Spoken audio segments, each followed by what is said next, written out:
Okay. Once said Facebook, no, we're gonna get that off. All right, welcome back. Hi, everybody. Yo. We're here. Look, Andre's here. Look, school holidays in Melbourne, of course. It's 9 degrees. It's Wednesday night. Jiu-Jitsu was hot tonight. It was awesome. It was awesome. Anyway, I just want to get straight into things today. Hi, Leonard Kim. How are you? Moonhead from Seoul, Korea. Look at that. 10 Planet Jiu-Jitsu black belt. Waylo J, what's up? All right, I'm glad you guys are on here because I want to have a quick chat about some things that are on the tip of my tongue. Aiden McIntyre, what's up? The kombucha is delicious. So a couple of things I didn't talk about yesterday I want to get into because I want to just dedicate it to Hickson yesterday. But I want to get into UFC 213. We didn't even wrap it up. There's a couple of incredible performances that I didn't even get a chance to mention. Hi, Nick Reed, Jimmy James, how you doing?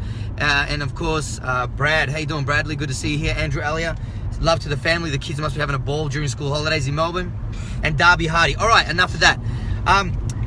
First of all, I've got to give it up to Rob Whittaker's performance against Yoel Romero. Yoel Romero for 2 rounds was really giving it to Rob Whittaker. He had a very badly damaged left knee as well. He managed to stay composed and just keep it together and find a way to win. His wrestling was incredible.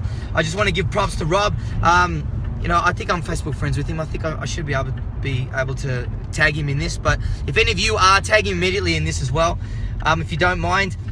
Congratulations to Rob Whittaker. It's great to see an Aussie out there with holding the belt. Finally, an interim belt holder, although it is interim, still amazing. So congrats to Rob Whittaker. What an incredible... His wrestling, his defensive wrestling was on point. His striking was awesome. I love the way he would stuff takedowns and come over the top with heavy hands.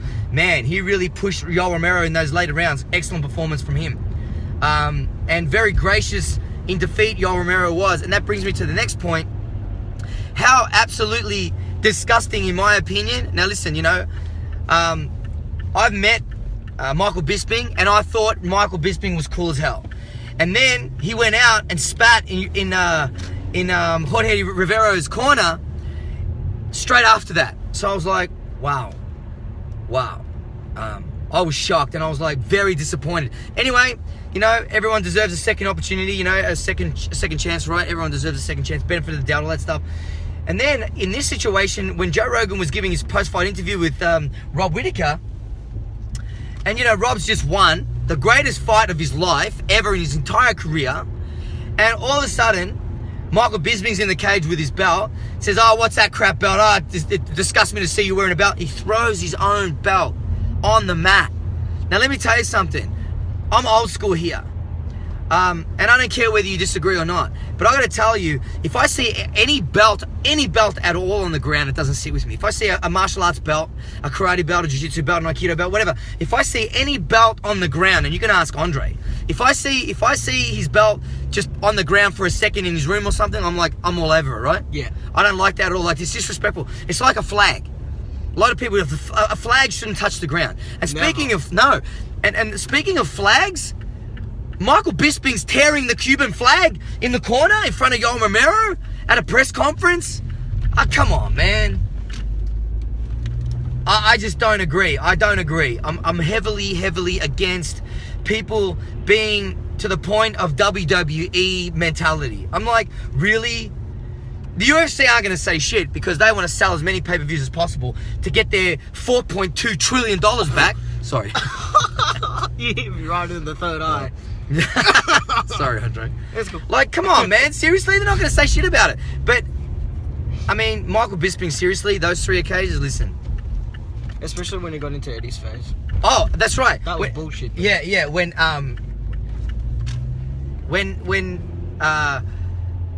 Eddie was at some event or something after a UFC or something, I don't know. Party. Yeah, some after party with Michael Bisping. And Michael Bisping, okay, he had a couple of drinks, whatever. And he's in Eddie's face, and Eddie's saying, like, every time you fight, you're improving every single time. And Bisping took it as a disrespectful comment. I'm like, what's all this?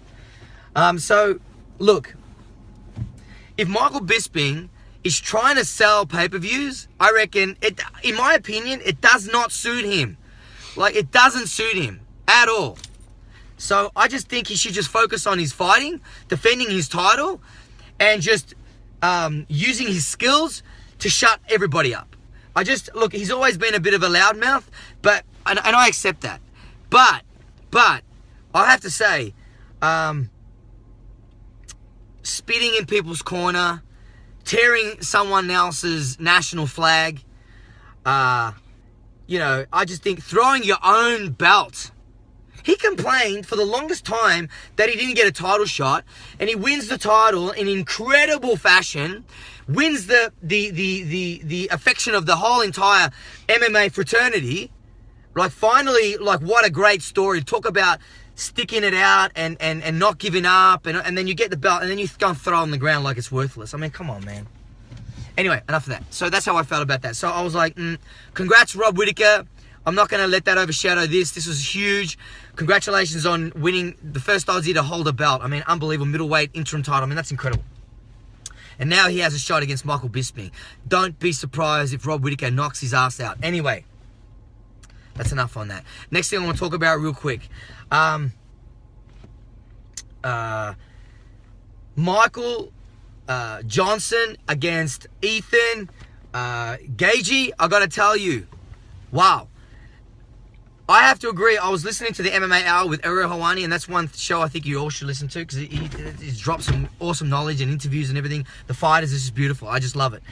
So I recommend you do it. If you haven't been a fan of that or watching it, man, you should. Now listen, it's 4 hours long. That's the only problem. It might take you a week to get through. But anyway, he churns them out real quick. So, you know, you might want to get onto that. And just if you've got a lot of commuting to do in the car, it's a good chance to put it on.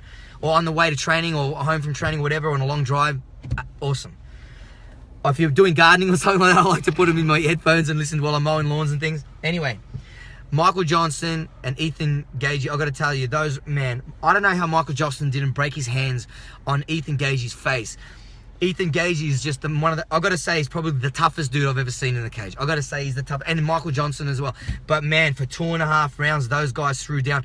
Without a doubt, easy rounds of the year for sure, and fight of the year without a doubt. I have to agree with what a lot of people saying about that fight. That was incredible. And to top it off, his 3 attempts to do a backflip off the cage was hilarious. So congratulations to Ethan Gagey. It was an incredible performance from him. And I don't think we'll see another fight like that or rounds like that in a long time. Amazing. It's like BJP and Diego Sanchez kind of level. It was just, man, how tough are those boys? So hurt, staggering. Both boys were staggered and hurt. Oh, man, just so tough. Look, I got to say, rounds like that, beatings like that, win or lose, you're going to have sore spots for the rest of your life and parts of your body on beatings like that. Going to the body shots in that fight, the head shots in that fight, the knees to the dome in that fight, just, whew, man, just wow. Like, I was super impressed with the heart, the desire, and the chin, and the toughness of those guys. Amazing. So, and also, you know, Tony Ferguson put it out as well to Ethan Gagey, saying, hey, listen, you want interim title, bro? I'm ready to go, let's go. Like, Tony, how badass is Tony Ferguson to just call him out straight away. His first, what a debut for Ethan Gagey. And to go out and do that in the first fight, oh my God. That puts him in top 5 contentions for sure. Unbelievable. What else do I want to talk about? So it was Tony Ferguson on Twitter calling out Ethan Gagey. There was Ethan Gagey, Michael Johnson. There was the Rob Whittaker fight. The terrible behaviour, in my opinion, from... congrats to Hickson? Yeah, we talked about that yesterday. Michael Bisping, please, come on, man. Just show your class. Show your class with your hands and your feet and your elbows and your knees. You don't have to talk trash like that. Oh, Mayweather... Mayweather and Conor McGregor. Conor McGregor, man, the press conference today. Oh my God. I didn't even get to watch it. Dude, you watch it later. Yeah, watch it. It is unbelievable. Conor McGregor saying, you're too small. You're just too small. You're too small, Mayweather. And he's talking, and in another situation in the press, after the there was another kind of, there was a couple of press conferences anyway. And you can see Mayweather Senior talking trash to Conor McGregor, and Conor's going, listen, tell you, it's going to make him a better man, he reckons. It's going to make him a better man when he puts him to sleep and he wakes up. He's going to wake up a better man. Anyway, the only person I think are the greatest shit talkers, obviously Chael Sonnen, of course, Conor McGregor, of course. I mean, you know, they're another level. It just doesn't suit Michael Bisping. So anyway, that was fun. I'm interested to see how the next few weeks go by. So funny when it Chael Sonnen's hilarious. Talking. He's the best trash talker. Just so awesome to see what's been going on with that. So, yeah, that's been awesome. So anyway, I've got to get out of here. It was an awesome day's proceedings as far as what's going on in the world, especially between the boxing and MMA and And UFC 213, as always, great conversation. So anyway, that was awesome too. So anyway, thanks for tuning in. If you're listening to this on a delay, thank you very much for joining in. And please put your comments down. Don't be afraid to comment. Make a comment about the discussion. Look at the discussion happening. We can do this after the fact as well, and I can always go back and make my own comments on some of the things you might want to say. So if you have something to say, if you're watching this on a delay, please contribute. Don't be afraid to contribute to these things. If you have questions about anything that's on topic of the night, please don't be afraid to discuss it. It's awesome fun for me to break it down and to get the communication doors open. I love that. Anyway, thanks for hanging out. Shy, good to see you. Sam Filiola, the guy that I grew up on in the streets of Hattie. Great to see you on here, man. Dean Rutland as well, thank you. Hamish Preston, how are you, my man? Long time freestyle karate mate of mine. JJ Pages, look at you. Good to see you on here, man. Hope the school's going well. Eddie Anunnaki, Daniel Marinelli. I hope Adelaide's doing well for you, bro. My 10th Planet student from Adelaide. Rene Souza, good to see you. Daniel Bin Yusuf, thank you very much. Let Skills Speak, thank you. Marcus Parisi, thank you very much. Awesome. Everybody's doing so great. Brandon Backshaw, it was y'all was entering the cage, not the press conference. Okay, cool. Yeah, silly move.